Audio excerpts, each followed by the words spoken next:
दोपहर समुद्र में एक राक्षसी रहती थी जिसका नाम था सिंहिका। गहाई छाह सक सो न उड़ाई, वो परछाई को पकड़ती थी। वह हिरण्यकश्यप के पुत्री थी और राहु की माँ थी। छाया को पकड़ने की जो कला है वह सिंहिका और राहु के पास ही है, अन्य किसी भी निश्चर के पास नहीं है। आज भी ग्रहण कब लगता है? जब सूर्य पर पृथ्वी की छाया होती है और चंद्रमा पर सूर्य की जब प्रकाश नहीं पहुंचते हैं, अर्थात जब छाया होती है तभी राहु जो होता है वो चंद्रमा और सूर्य को ग्रसता है। उसी प्रकार राहु की जो माता सिंहिका है उसका भी अधिकार छाया पर है। यहाँ छाया का क्या आध्यात्मिक अर्थ है? आपने विचार किया होगा कि सुबह के सूर्य का जो प्रकाश है, जब हम उसमें खड़े होते हैं तो हमारी परछाई अत्यधिक लंबी होती है। शाम के प्रकाश में भी हमारी परछाई लंबी होती है, किंतु जब सूर्य दोपहर के 12 बजे का सूर्य जो सीधा हमारे सिर पे होता है, जब हम वहाँ खड़े होते हैं तो हमारी परछाई हमारे पैरों के इर्द गिर्द ही होती है, वो तनिक भी बड़ी नहीं होती है। अर्थात भगवान राम सूर्य कुल के सूर्य हैं, पर ब्रह्म सनातन सच्चित आनंद प्रदान करने वाले हैं। जो उनकी शरण में आता है वह छाया से परे होता है।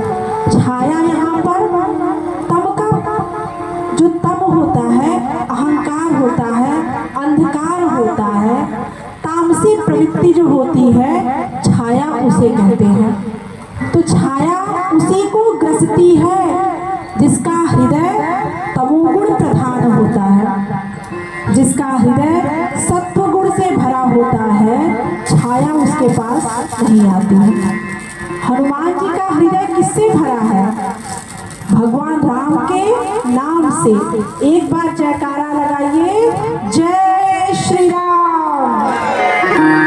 आसपास कानों में जिसके भी ये ध्वनि जाए उसका भी भला हो। जय श्री राम। हाँ जी, भगवान राम के भक्ति से ओतप्रोत हो। वे शीघ्र ही सिंहिका के छल को पहचान लेते हैं। ताहि मारि मारुत सुत वीरा, बारिधि पारि गयो मति धीरा। उसे मार करके हनुमान जी समुद्र के उस पार जाते हैं। जैसे ही वहाँ जाते हैं, वहाँ की रचना देखकर वे विचार करते हैं कि अभी तो बहुत चहल पहल है, संध्या काल में मैं प्रवेश करूंगा। जैसे ही संध्या काल होती है, हम लंका में प्रवेश करते हैं। वहाँ पर लंकिनी नाम की एक ऋषि रहती है। वो कहती है, मोर आहार जहाँ लगी चोरा, क्या तुमने मुझे नहीं देखा है? मेरा अनादर करके तुम जा रहे हो। मेरा तो आहार ही चोर है। जो छुप के जाते हैं, जो चोरी से जाते हैं, वो मेरा आहार है। मुठिका एक महाकपिहनी, रुधिर बमत धरनी धनमन।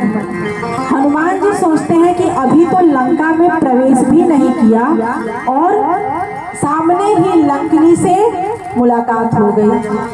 वे तुरंत उस छोटे स्वरूप को त्याग करके विशाल स्वरूप धारण करते हैं और लंकिनी के मुंह पे एक मुक्का मारते हैं। रुधिर बमत धरनी धनमन। उसके मुंह से खून निकलने लगता है और वह पृथ्वी पर गिर पड़ती है। हनुमान जी के मार से उसे सत्संग याद आ जाता है।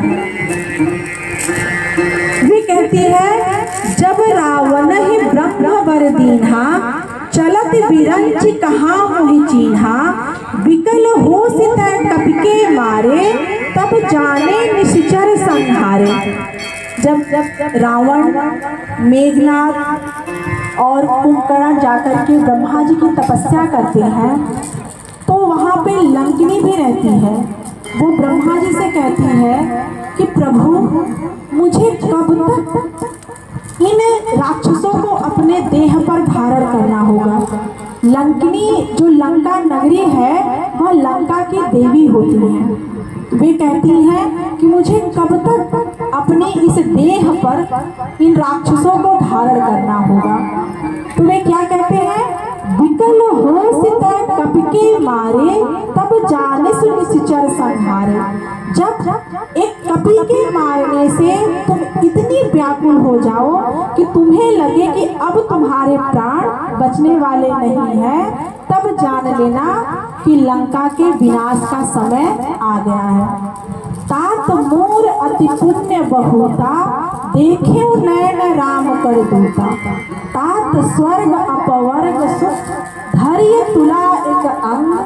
तूल ताहि सकल मिली, जो सुख लव सतसंग। हे तात, ये मेरा पुण्य है कि मुझे भगवान राम के दूत का दर्शन मिला। आप कल्पना कीजिए, एक तराजू पर आप सारे ऐश्वर्य को रख दीजिए, सारे सुख को रख दीजिए, स्वर्ग के सुख को, मोक्ष के सुख को, और एक तराजू पे एक सत्संग। एक बार विश्वामित्र और वशिष्ठ जी में हुआ कि कौन सबसे श्रेष्ठ है। विश्वामित्र जी तप के आधार को मानने वाले हैं, वो तपस्वी हैं। वशिष्ठ जी भगवान राम के प्रेम और भक्ति में पगे हुए हैं। वे शेषनाग जी के पास आते हैं उसका निर्णय लेने के लिए।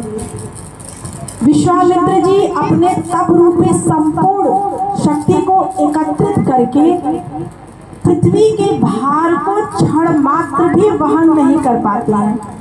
वही वशिष्ठ जी अपने सत्संग रूपी फल को उस भार पर रखकर 7 क्षण तक पृथ्वी के भार को धारण करते हैं।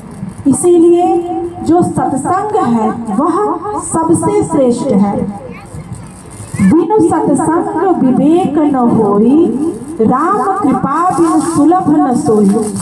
बिना भगवान के सत्संग नहीं होगा। इसी सत्संग को प्राप्त करने के लिए योगी मुनि ब्रह्म जो है वे भी मनुष्य तन धारण करके जहाँ भगवान राम की कथा होती है वहाँ पर आकर के उसको सुनते हैं।